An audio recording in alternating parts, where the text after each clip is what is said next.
विधानसभा के भी चुनाव हुए हैं, बाई इलेक्शन, उसमें भी 2 सीटों पर जीते हैं। खैरियत पूछिए भारतीय जनता पार्टी वालों की, जो कहते थे 80 में 80, उनकी औकात 33 सीटों में सिमट गई। वो नरेंद्र मोदी को सत्ता में देखना नहीं चाहती है। लोकसभा चुनाव के नतीजे आ चुके हैं और नरेंद्र मोदी तीसरी बार प्रधानमंत्री पद की शपथ लेने भी वाले हैं। लेकिन जिस तरह से बीजेपी इस बार सत्ता में आई है, उसे लेकर विपक्ष को बीजेपी के साथ साथ नरेंद्र मोदी पर निशाना साधने का मौका भी मिल गया है। बल्कि इंडिया गठबंधन का साफ साफ कहना है कि जनता ने इस चुनाव में बीजेपी को नकार दिया है। यहाँ तक कि यूपी की जनता ने जिस तरह के नतीजे दिए हैं, उससे भी ये साफ हो गया है कि जनता बदलाव चाहती है और नरेंद्र मोदी को अब देश की जनता पसंद नहीं करती है। इसी बीच गाजीपुर सीट से जीत हासिल करने वाले सपा उम्मीदवार अफजाल अंसारी का बयान सामने आया है।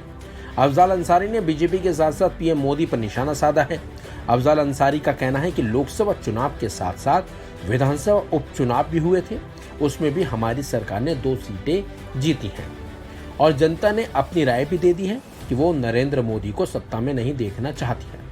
आइए आपको सुनाते हैं अफजाल अंसारी ने क्या और कैसे बीजेपी और नरेंद्र मोदी पर निशाना साधा और घेरा। 33 सीटों पर लोकसभा में और लोकसभा के साथ ही साथ 4 विधानसभा के भी चुनाव हुए हैं, बाई इलेक्शन, उसमें भी 2 सीटों पर जीते हैं।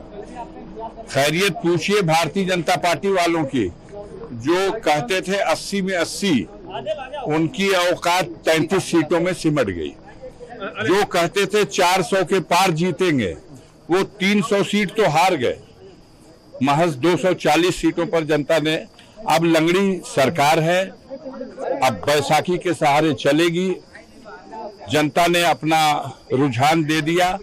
वो नरेंद्र मोदी को सत्ता में देखना नहीं चाहती है। जितने दिन चले, उत्तर प्रदेश के लिए भी उत्तर प्रदेश की जनता ने लोकसभा के चुनाव से आगे के लिए बहुत बड़ा संदेश दे दिया है। बनना है तो जब उनकी गिनती 272 से अधिक हो जाएगी तो वो बन जाएंगे, लेकिन बैसाखी के सहारे बनेंगे। तो सुना आपने कैसे अफजाल अंसारी ने बीजेपी के साथ साथ प्रधानमंत्री नरेंद्र मोदी को घेरा और ये भी बोल डाला कि इस बार एनडीए की सरकार बैसाखी के सहारे चलेगी और कभी भी लड़खड़ा भी जाएगी। खैर, विपक्ष जो भी कहे, नरेंद्र मोदी तीसरी बार देश के प्रधानमंत्री बनने जा रहे हैं और दावा किया जा रहा है इस बार एनडीए मजबूत सरकार बनकर देश की सत्ता को चलाएगी। फिलहाल इस खबर में बस इतना ही। अपडेट्स के लिए बने रहिए वन इंडिया हिंदी के साथ।